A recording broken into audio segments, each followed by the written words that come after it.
So if I can ask everyone to please mute yourself so we can limit background noise and focus attention on those who are speaking, that would be great. And I also want to note for everyone that we are recording this forum and it may be posted on social media. So I want to make sure everyone is aware of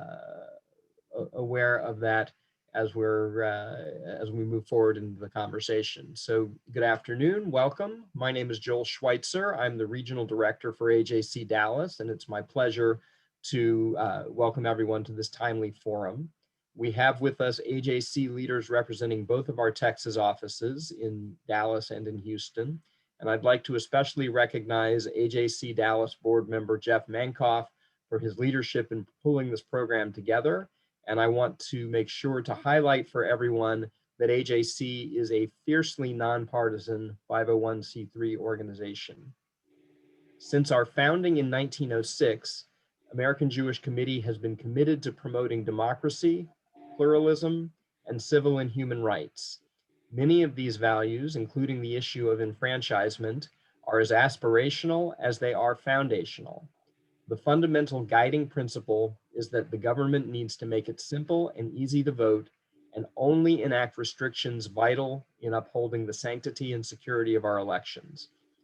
Several weeks ago, AJC released a statement of principles on voting rights, calling for work to be done to ensure election integrity, access and enfranchisement, updating protections for minorities, and guarding against foreign and domestic interference. Those of you on AJC boards have hopefully seen this statement already. The full text will be sent out to today's attendees following the program. Despite there having been no widespread voter fraud in the 2020 election, Texas is one of several states that have put election integrity bills forward in the 2021 legislative session.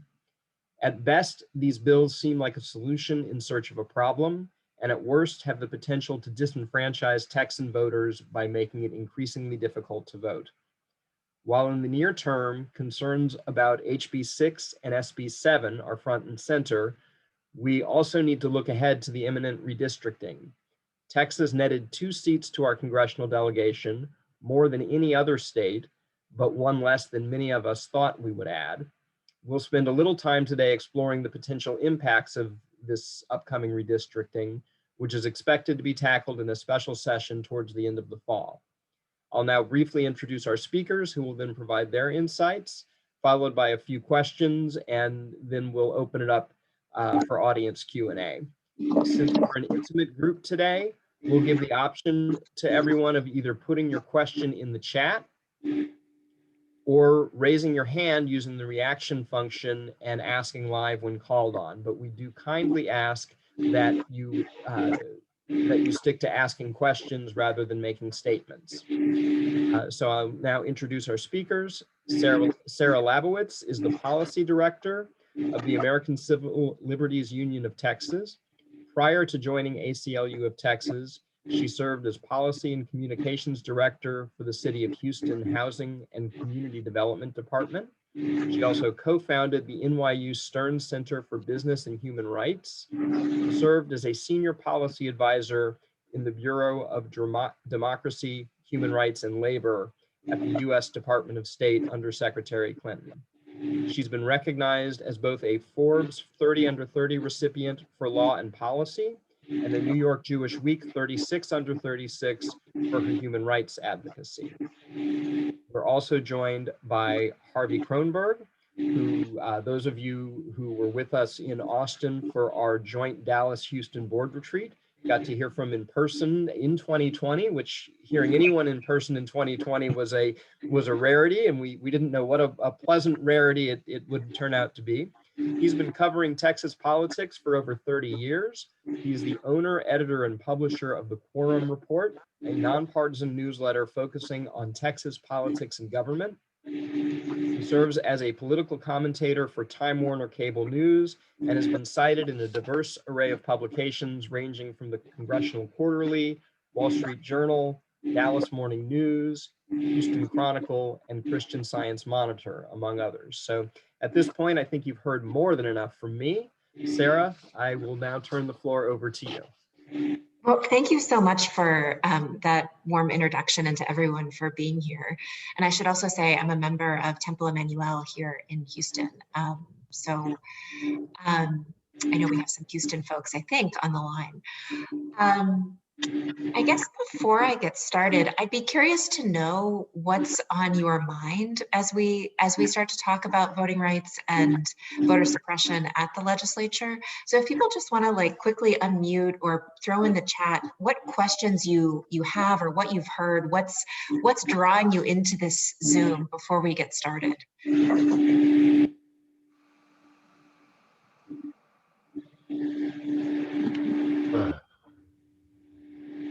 Well, I'm curious. I mean, I think the voting issue is like the single most important issue out there.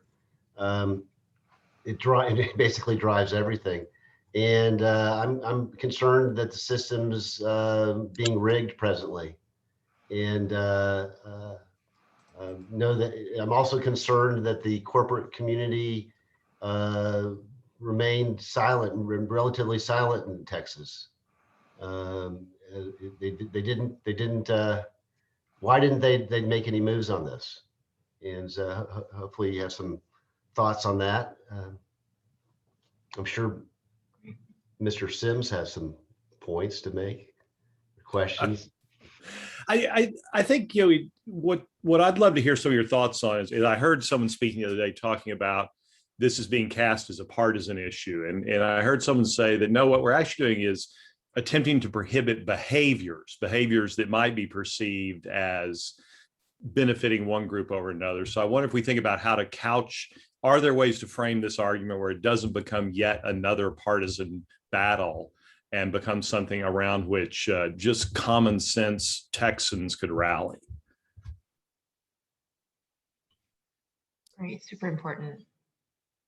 Yeah. Anything else that's on people's minds? Things people are curious about? Great. I mean, I might also, a lot of people might not know what's in the bill. I mean, Yeah. I was watching Ed Espinoza sent me a video connection to the chamber arguments on I guess it was Thursday, and I was watching that on my phone as I got. It was fascinating television, hearing them talk about poll watchers, and I mean, I just didn't really understand the significance of poll watchers and how they fit into everything, and the Democrats were making the point about the intimidation. So I mean, I think it's important to understand what's in the bill and why should we care? Yeah, great. I want to draw attention. We did have a comment in the chat about the erosion of voting rights mixed with the high likelihood of partisan gerrymandering, leading to a lack of balance in Texas politics for the next decade. And on a personal note, I would add, at this late stage in the game, how can we best target advocacy efforts to ensure those core principles that AJC mentioned in our statement of voting rights? I have a question. Go ahead, Tracy.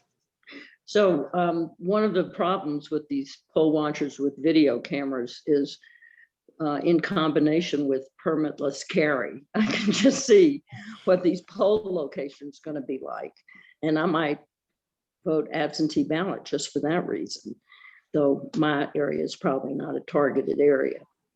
And then some comment was made at the outset about fall negotiations. And it's not in connection with these laws, is it, or bills? There's lots of negotiations going on behind the scenes right now. I think we're all anticipating a special session on redistricting coming in the fall. Oh. So that may be what was. Okay, that's where the fall comment was. Okay. Yeah. Well, I think that's a really helpful just sense of where the room is or what's on people's minds. And I think, Jeff, to your point, it might be helpful just to start with what exactly are we talking about here, and what's in the bill. people may have heard about both HB 6 and SB 7. We're deep in the legislature, so I think we tend to talk in code and in bill numbers.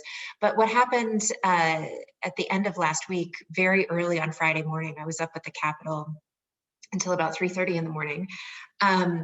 There's one bill now. So it's the Senate bill. Senate Bill 7 is the bill that will be voted on. And it contains language that both the Senate approved and as of last Friday morning, or Friday later in the day, that the House approved as well. So there are, as I think about the bill, there's kind of, I don't know, 4 main areas of concern. One is the expansion of criminal penalties, jailable offenses, for participating in almost every aspect of the election process. So that's adding state jail felonies, Class A misdemeanors to the election code, so that if you are a election official, a poll watcher, a poll worker, a voter assistant, if you make even a simple mistake, you could end up being prosecuted and put in jail. So that is, when we think about voter suppression as being both technical or procedural barriers that make voting complicated and difficult, and then intimidation tactics that make voting scary. I think this criminalization is really one of those things that makes it scary to participate in the election, whether as a voter or as someone supporting the election as a worker. So that's the first category.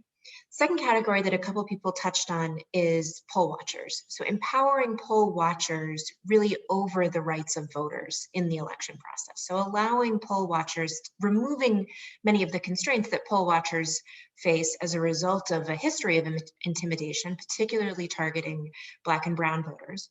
So removing those constraints and allowing poll watchers to have really free reign in the polling place. The third category is restrictions on how people who need help to vote, how they can receive help. So restrictions on voter assistance. And the election code already recognizes that people who are over 65 or who have disabilities are entitled to assistance with voting. And so the third category of things is things that would make giving or receiving that assistance that much more difficult.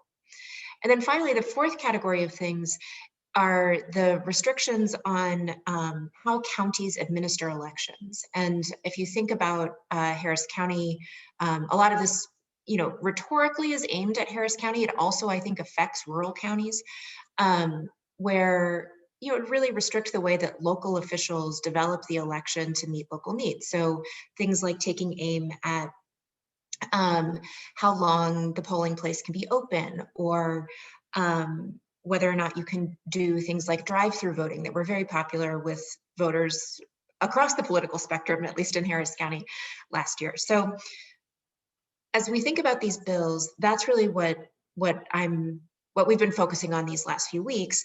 And the last thing I'll say is that when we think about the rationale, why do we need these bills? What's the argument that's being made for them? It really is this idea that has been disproven by our own Attorney General that there was widespread voter fraud in the election. And that's just not true. So the Attorney General's office, their election integrity office, since I think 2018 has devoted 22,000 person hours to detecting election fraud. And they found, I think, 16 instances when millions and millions of votes have been cast. So when we heard Briscoe Cain on Thursday afternoon, make the case for this bill, the case that he made was that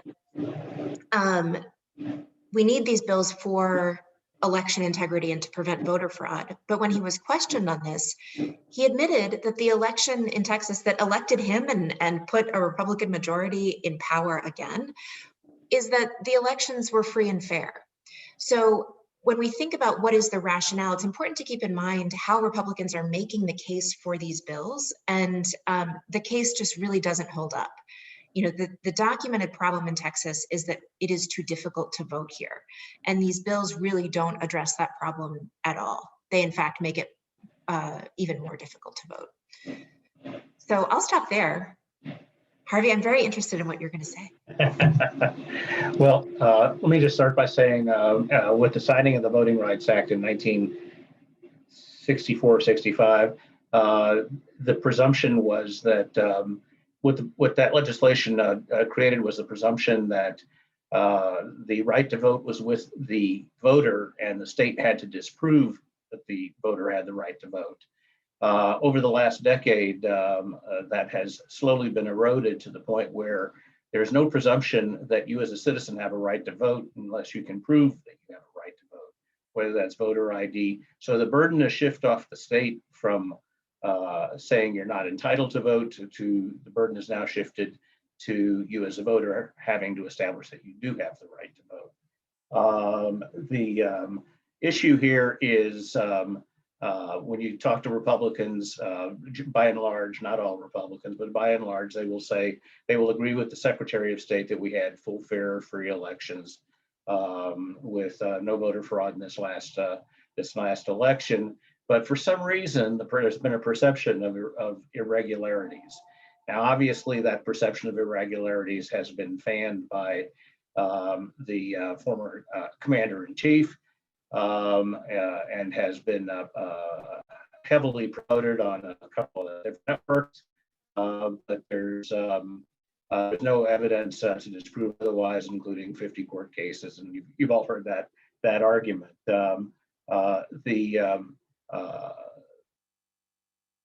What is to me most disturbing here is that the county, frankly, pointed the way to expanding without voter fraud, expanding participation in elections. And what the Senate bill in particular does is every pathway that Harris County established, it attempts to shut down. The House did a series of amendments in the middle of the night, which stripped out a number of those things. But when they go to conference committee, my suspicion is going to be that they will reinstill most of what the Senate wanted, because this is not about voting rights. This is about gubernatorial politics. It's about we're going into a redistricting year. Most of these folks are going to have new voters. Democrats will be marginalized as a result of redistricting. And so the most important election will not be the general election in November. It will be the primary, theoretically in March. But if we don't do redistricting until, I'm slipping off into my other subject, if we don't do redistricting until September or October, they don't want to be flanked on their right. And this is probably among Republican primary voters, after border security, the number one issue, election integrity. So this is to protect Greg Abbott on his right flank, and also the incumbent Republicans on their right flank. Only one House Republican, I will say, had the courage to vote against it because he saw it as a wholesale disenfranchisement. One of the things that I think was stripped out. Harvey, who was the 1R? Who voted against it? Lyle Larson. Oh, okay. Out of San Antonio, who went toe-to-toe with the governor 2 sessions ago. The governor recruited and financed a primary opponent for him. And Larson is so popular in San Antonio that despite being outspent and having a gubernatorial endorsement for his opponent, Larson survived and has remained relatively fearless in most of these kinds of debates. But the thing that worries, that speaks, frankly, there are several things that just speak race and ethnicity here. One is the formula in the Senate bill, and I'm not sure it came out on the House side, but the formula in the Senate bill, which distributes the number of voting boxes, and it will have the inevitable effect, according to the formula, of diminishing boxes in minority precincts while keeping them relatively the same in Anglo or white districts. The second thing is that they may be shooting themselves here to a certain degree, because I'm sorry. Oh, I thought it. In polling, the Republican pollster named Chris Perkins, who right now is the premier pollster among Republicans, 3 out of 4 Republicans approve of extended early voting, easy access to vote by mail. The Senate bill, for instance, even prevents counties from sending out notifications or applications to vote by mail, much less registrations to vote by mail. But the reason that it speaks so heavily towards being racially charged or ethnically charged is the disproportionate impact.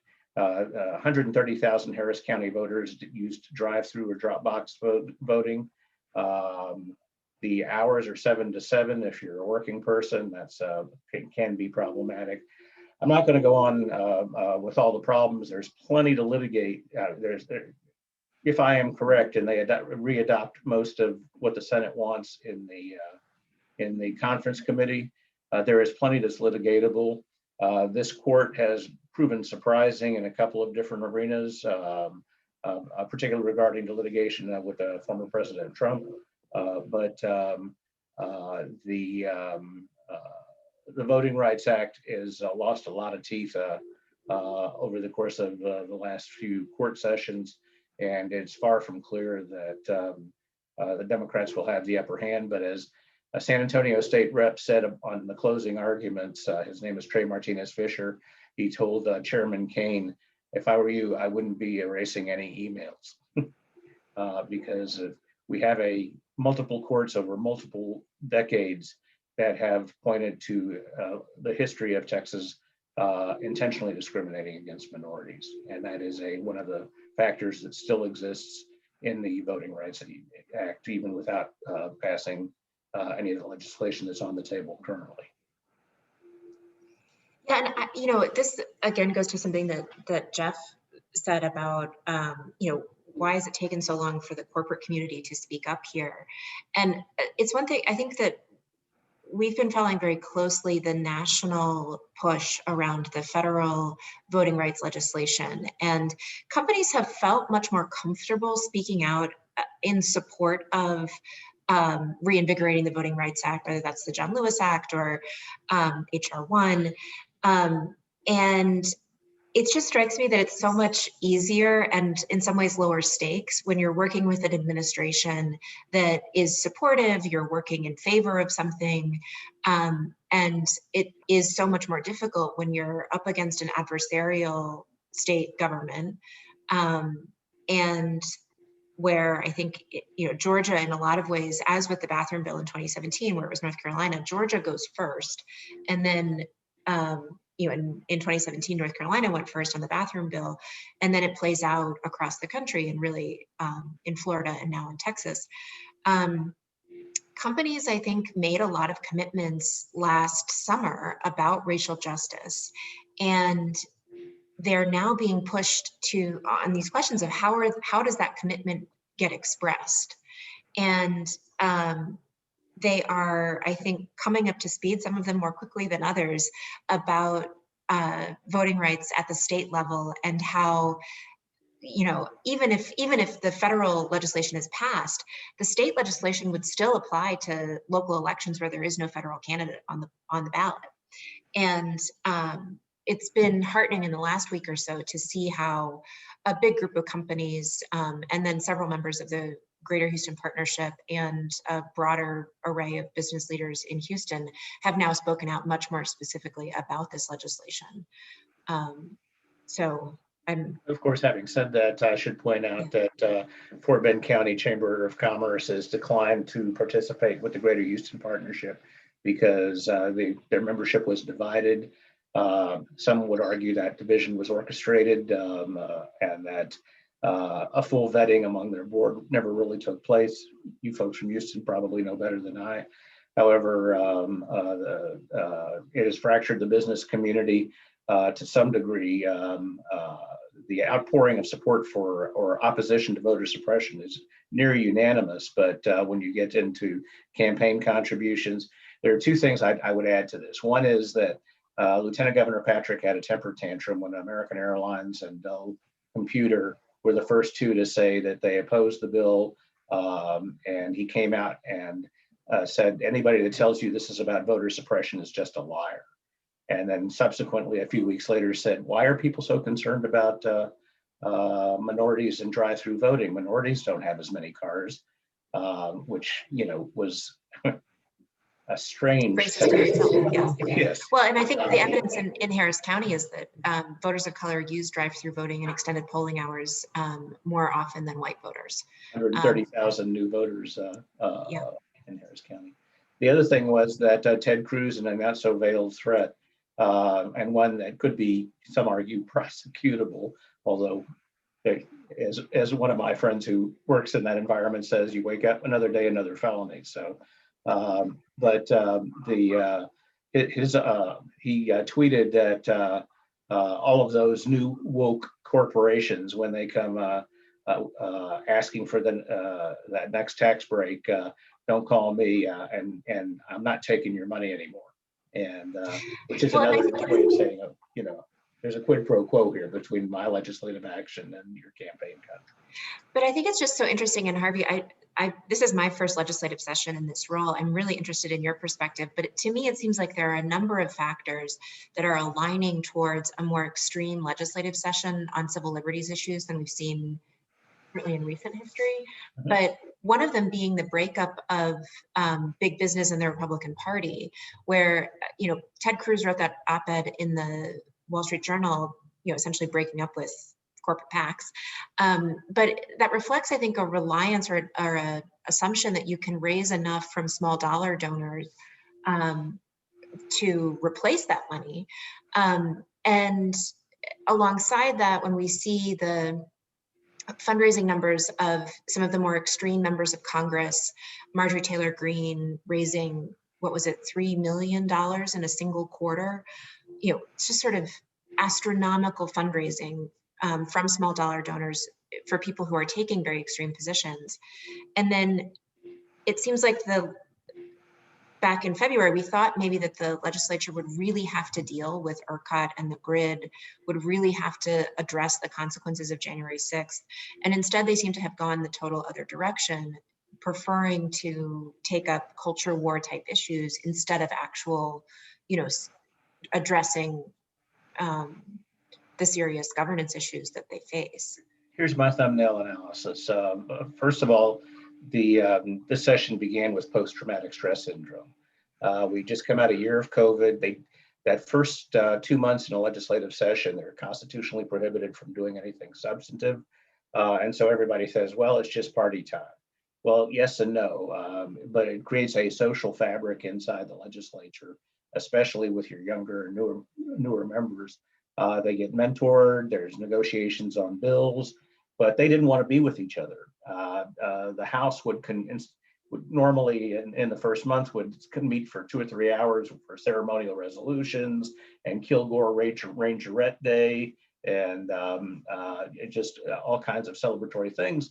And then they would go have receptions in the evening, and it created a broader culture. And that was totally absent this time. There was no, for that whole 60 days, they'd rather be apart from each other rather than with each other. So that meant that everybody went to their own corners and instead of having the blending. Now, I don't want to overrate the value of that, but I think it is a part of the explanation. And then, of course, we had the Snowmageddon, or the however you want to refer to it. So we were pretty shell-shocked by the time we got going. The only blueprint that was out there was the early in the session, Lieutenant Governor Patrick put out 31 priorities, highly conservative. The most, some would argue, Democrats would argue, the most benign was mandating the singing of the Star Spangled Banner at any event that took state funds, which ought to be pretty interesting. I don't know if South by Southwest takes any state funds, but that became the blueprint of conservative legislation. And third, I will say, for those of you with long memories, 4 years ago, the legislature embarrassed itself and became known as the session, mostly focused on the bathroom bill. And as a result, eight or nine Republicans lost their House seats. And all of a sudden it looked like Democrats were within reach of either a tie or a majority in the Texas House. That embarrassment translated in the last session into a session dedicated to actual governance. So we actually changed the way schools are funded. We did some infrastructure issues. We dealt with some pretty gnarly issues that really had been kicked down the road, employee retirement system and things like that. Even critics had to say that it was an accomplished session in terms of actually governing. And as a result, Democrats thought they had a shot at as many as 16 House seats. On November 1st, there were 83 Republicans. On November 4th, there were 83 Republicans in the Texas House. They spent a fortune and got nowhere. That empowered Republicans, made them more fearless on the one hand. On the other hand, as I'll talk about in a moment with redistricting pending, most Republican primary voters are cultural warriors, not economic warriors. And so a lot of what is going on right now is in preparation for facing off with new voters in their primary. Harvey, many of the people on the call today may not be overly familiar with Texas's legislative process. Can you walk us through the remaining steps that HB 6, SB 7 will go through? And Sarah, maybe you can highlight some points within that process that would be ripe for some targeted advocacy to try to reinforce some of the values that we're looking to amplify here. Well, what's going to happen, I don't think the Senate is going to accept the House amendments. We'll know in the next day or so. And then they will request a conference committee. The conference committee typically, although they typically meet behind closed doors. And my bet is that most of what the House stripped out to get it out of the chamber, they needed to pass it to get it back to the Senate. They'll put it back, most of that stuff back in, including some of the more egregious litigatable stuff. And then it'll be presented to both chambers. Of course, the Senate's already voted for the more extreme bill. So the Senate Republicans, it only takes, once the bill's called up, it doesn't take any super majorities or anything like that to pass it. The Senate, 16 Republicans will vote for it in the Senate, out of the 18 will vote for it in the Senate. And then it's an up or down vote in the House. To amend a conference committee report requires 2/3 of the members to support the amendment. And then if the amendment goes on, which rarely happens on a conference committee report, but does, then they have to go back into conference again. I don't have my calendar in front of me, but there's a date by which conference committee reports have to be published and posted. And we're now 3 weeks, I think, from the end of the session. So they've probably realistically got 10 to 12 days to try and deal with this. But the bottom line is that the Senate will probably, the conference committee report will be a take it or leave it matter, and there won't be, other than maybe Lyle Larson, I doubt that there'll be a Republican that will vote against it. And so we are going to have, quote, an election integrity bill of some form or fashion. And then the lawsuits begin almost immediately. I'm not a lawyer, but I will say that the ACLU lawyers have been very involved in the legislative advocacy process thus far.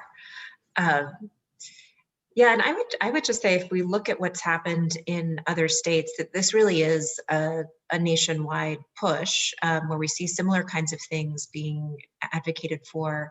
In Iowa, not many people paid attention to Iowa back in January.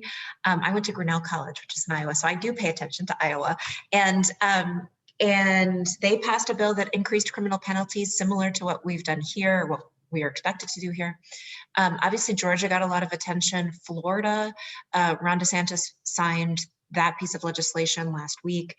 And I think as we look to what's coming in the next 3 weeks before the end of May, certainly the opportunities for influence, we're now out of the period where there will be any kind of public debate as there was last week about the bills. As Harvey described, it's going to move into a kind of closed door process in the conference committee. But I think that because there is so much text to work with, so one of the tricky things about this bill is that the Senate version and the House version are pretty dissimilar. And so there's a lot of text that they have available to them as they develop the final report, which will merge the two. That outside advocacy and whether that's from business, from sports figures, from constituents, letting members know that these bills are unpopular. I think that is really important as people think about, what they could do, and especially for a group like this, that where you do have high-level connections in your communities, in business, in sports, potentially, that those kinds of voices speaking out, I think, could potentially make a difference in how extreme the bill is when it ultimately is passed.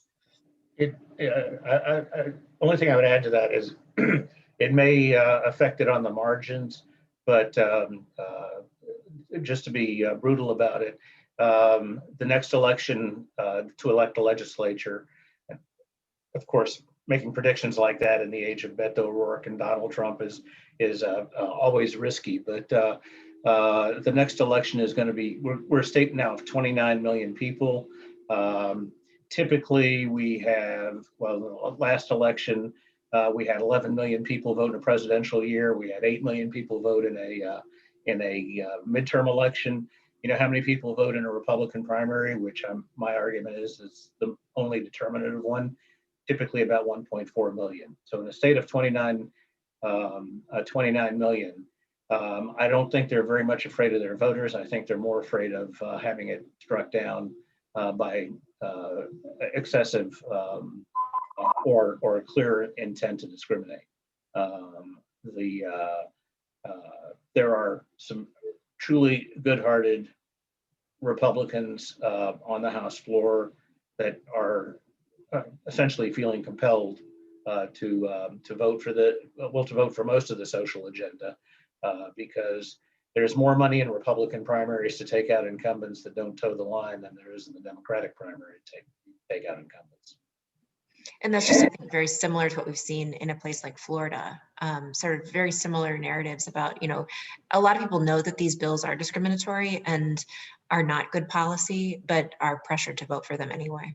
But here's the anomaly about this whole darn thing, and that is Republicans take more advantage of early voting, and only 1 in 4 Republicans in the last election voted on election day. And if you go out into rural Texas, which is what is saved Republicans in the 2018 election, and frankly, was probably a third of President Trump's margin in Texas. Those folks have to go 150 miles, 200 miles to find a voting box.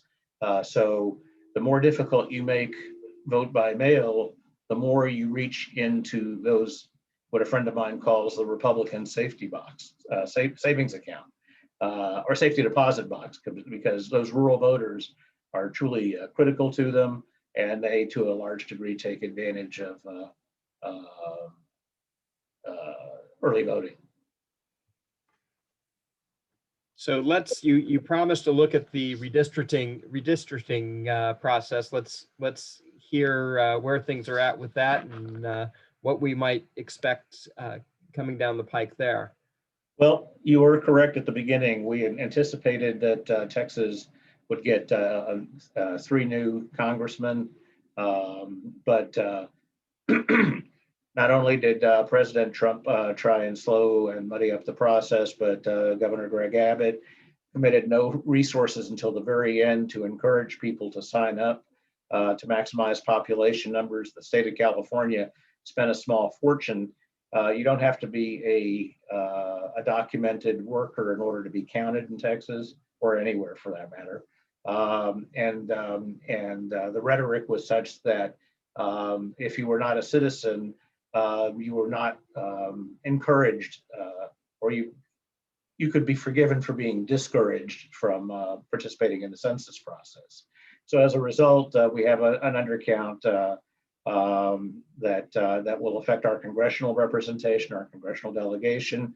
Last time, well, the majority of the new population in Texas is Hispanic, but the fastest growing minority in Texas is Asian. And the map makers, well, last time, I can't now remember if we got 3 or 4 additional seats, but despite the fact that all the growth was Latino, Hispanics got 1 district that was possible for them to win theoretically. So my assumption is that the map makers will draw 2 additional Republican districts, and we'll see what happens with the courts, but if that changes, it'll be in the courts. The Constitution says that the legislature must redistrict in the first session after the census and the reapportionment. Well, this is that session. The next session is going to be in 2023. Some people think that's litigatable, and maybe it is. Maybe that's a legitimate argument, but my sense is that these folks, nobody will pursue it. I certainly haven't heard anything from the minority groups to try and prevent the redistricting. There's no real advantage to them for that. But congressional redistricting has as a fundamental limit that the districts have to be within a percentage point or so exactly the same population. The legislative districts, you get a lot more latitude, except for one thing. Where possible, you try and contain your legislative delegation in one county. So what typically will happen is the people in that county will get together. And of course, the urban and suburban counties are gaining in population. The rural counties are losing in population. But if where possible, you're supposed to follow what's called the 1 county rule. So that leaves the city of Houston, for instance, will lean Democratic. The suburbs historically have dramatically leaned Republican. However, when the map drawers actually sit down with their computers, the first thing they look at is the presidential vote to figure out where their Democrats and their Republicans are. I would make the argument that this is a very difficult anomaly year to rely on presidential votes. I think that Donald Trump brought people to vote that would not vote otherwise. So there's a distortion there. And I also think that the suburbs are shifting, trending Democratic, and certainly with minority populations increasing faster than Anglo populations, the plurality of the state right now is a minority. And I'm not saying the minorities are automatic Democratic voters, far from it. But when you're trying to draw a reliable Republican district, I think it's going to be more difficult this year than it has been in previous years. Now, what normally happens is that the House will draw its map, the Senate will draw its map, they approve each other's map, and then it either passes or the governor vetoes it. Regardless of what the legislature does, tradition says the governor will veto it, which sends, and this is just the legislative map, not the congressional map. The legislative map will then go to something called the Legislative Redistricting Board, which is composed of the lieutenant governor, the speaker, the comptroller, the attorney general, and the land commissioner. And they'll be the ones who do the final map drawing. And the only thing they're concerned about is passing legal muster. Now, one quick personal anecdote. Back in 2001, my father was very sick, and he was, this was when they did, the Legislative Redistricting Board broke up the Jewish community in Houston in order to prevent Democrats from being elected.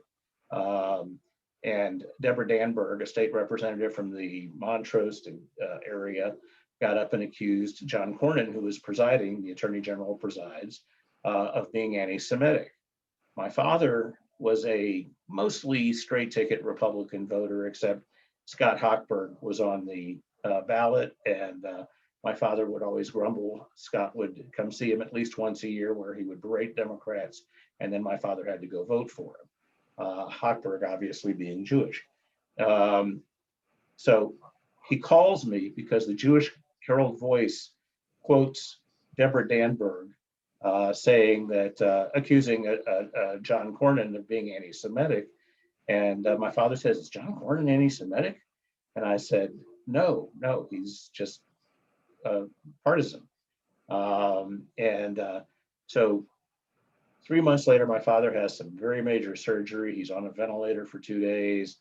He's coming out of the surgery, and his first question is, am I okay? The second question is family related. The third question, after being in a coma for an induced coma for 2 days, is John Cornyn still messing with us? These things do tend to break through, but theoretically they are supposed to draw districts that represent communities of interest, but that is a very loose term of art. So they deliberately will break up the Jewish community, not that we're a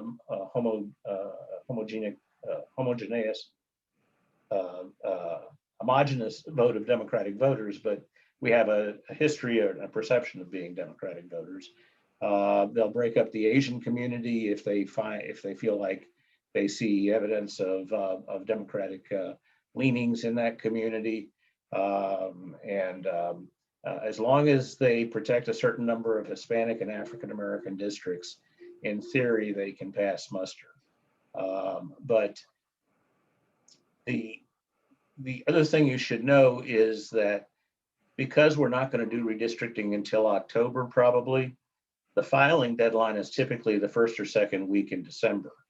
So we may not know what the districts are the first or second week in December, which means what allowed Ted Cruz to beat David Dewhurst was because in the Republican primary was because the primary got moved and people were confused and turnout was low, and the traditional mechanisms by which you run a primary were confused.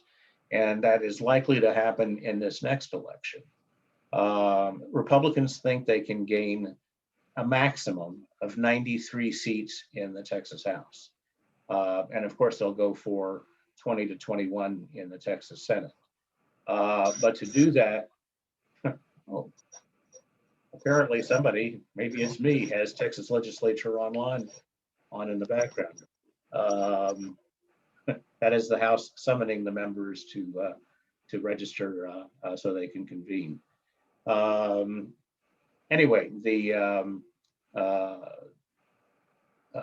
we're likely to have a late primary, which is one of the reasons the Republicans are worried, is because they're going to have new voters, B, it's going to be at a non-traditional time, and the mechanisms by which they do this are going to be scrambled.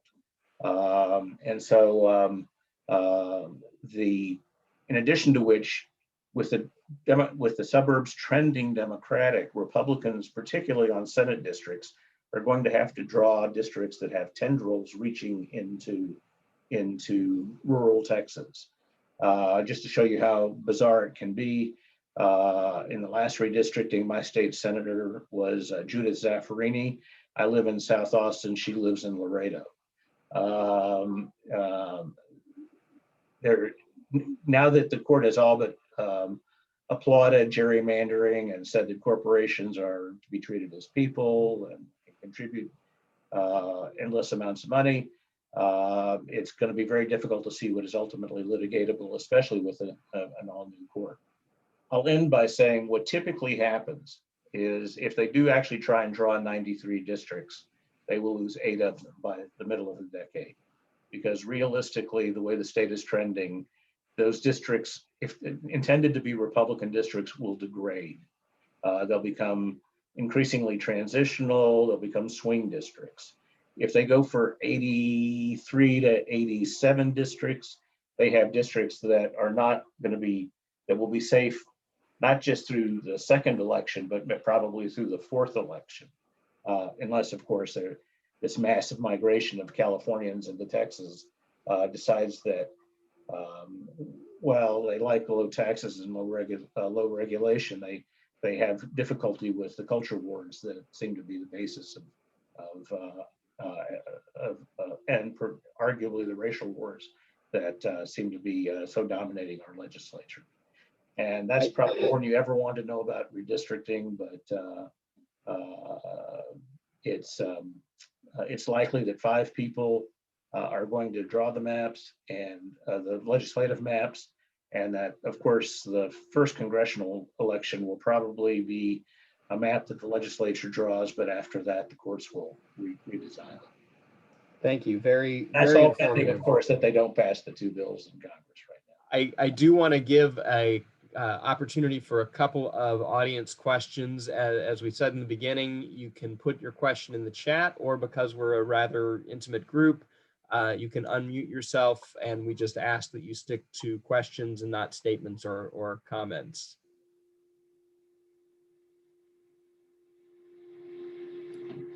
I know Paul Colbert's on the call. I'm sure he's got some questions. Of course. I'll jump in, Joel. Harvey, you mentioned Republicans and Democrats. The Republicans trying to draw seats and hang on to them. Looking in your crystal ball, what do you see in terms of statewide offices, if a Republican lock on those in years to come? After the performance of the Democrats in the last election, where they had every wind at their back and a polarizing president, depending on who you talk to, $50 to $70 million for messaging up and down the ballot and accomplish virtually nothing. I think it's going to be a tough sell to raise money in Texas for the next couple of election cycles. Having said that, the state is the demographics that favor Democrats, and they can slice and dice when it comes to legislative maps, but the demographics that favor Democrats are women, minorities, and young people. And the state is increasing in all of those metrics. And it would not surprise me statewide that the Republicans did not miscalculate in this election. In this legislative session. The fetal heartbeat bill is not popular among suburban women. Quote, constitutional carry. The next time you're squeezing peaches over at Whole Foods and the guy next to you's got a pistol strapped onto his side, it's a little bit unnerving. I have a retail store and manned largely by ladies, and they don't want to be the one to tell somebody that, even though there's a sign that says no guns permitted inside.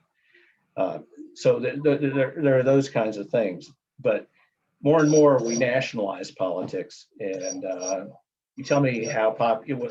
Joe Biden is now at about 54%, 55%. I apologize for the House convening here, but and for the first time in 4 years, a majority of the country thinks we're moving in the right direction. So all of that is targets of opportunity for Democrats in Texas. And then I'm going to throw this one out. I have no idea whether Matthew McConaughey is a Democrat or a Republican, and I certainly have no idea what his politics are. But what I will tell you is I would commend that you go on YouTube and watch. He's given a number of commencement speeches at colleges. He's not a joke like Kinky Friedman. He's not a Mick Jagger like Beto O'Rourke, who was, in my opinion, certainly excited a large group of people, but was substance free. I think if you do that, you might come away with a slightly different opinion of a McConaughey, and he certainly won't have any trouble raising money. And he's already got 100% name identification. Whether he can manage himself in a debate with other Democratic candidates or Governor Abbott remains to be seen, but he is intriguing enough to at least go on YouTube and take a look. Well, and I just wonder if we'll end up like in Michigan or Virginia, where you see the statewide offices flip before you see the legislature flip, and it takes 10 years for the legislature to flip, but that you end up with a dynamic where you have Democrats in the governor, lieutenant governor, attorney general spot, and then a very conservative legislature, and what kind of conflict that plays out over the next decade.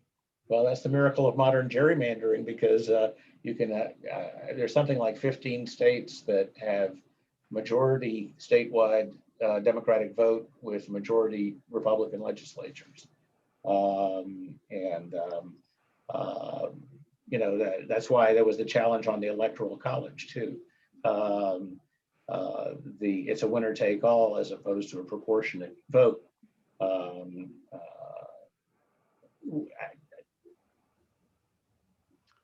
I feel like Charlie Brown with Lucy holding the football.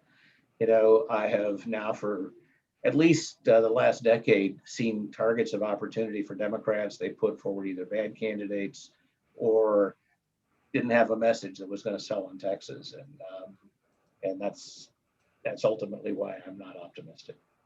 Joel, I've got one quick question about HR 1. It seems like that's the last great hope for protecting democracy. What are your thoughts with regards to, we all know this, it's all about Manchin, it seems like. What are your thoughts on that, Sarah and Harvey? I think it's HR 1 and HR 4, the John Lewis Voting Rights Act. And, you know, it's a big push. I just don't, you know, I am so focused. I've been up at it back and forth to Austin, I think once a week. So I feel like I'm in this like tunnel vision of what's happening in Texas. I think there's a lot of hope on those bills, especially as we see these fights play out at the state level. But I just, politically, it seems really tough. I don't know, Harvey, what do you think? Harvey's muted.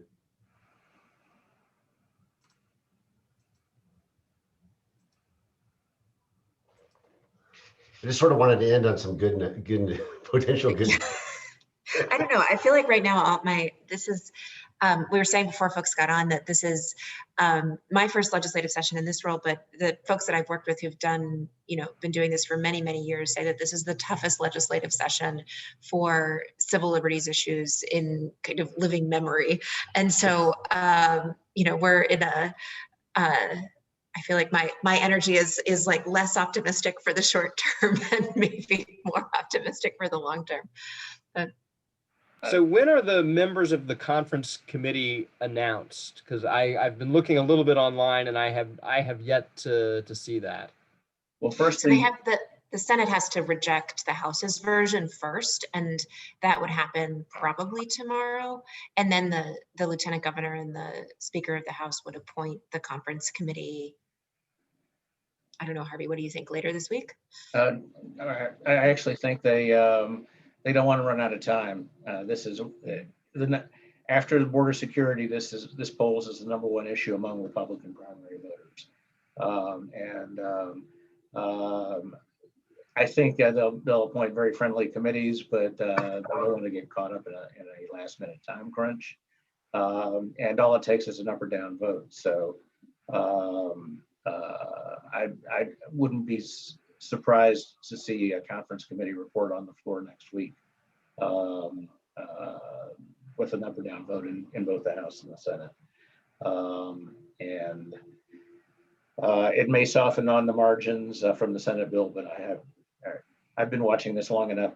I frequently say that the Texas legislature is a manic depressive existence.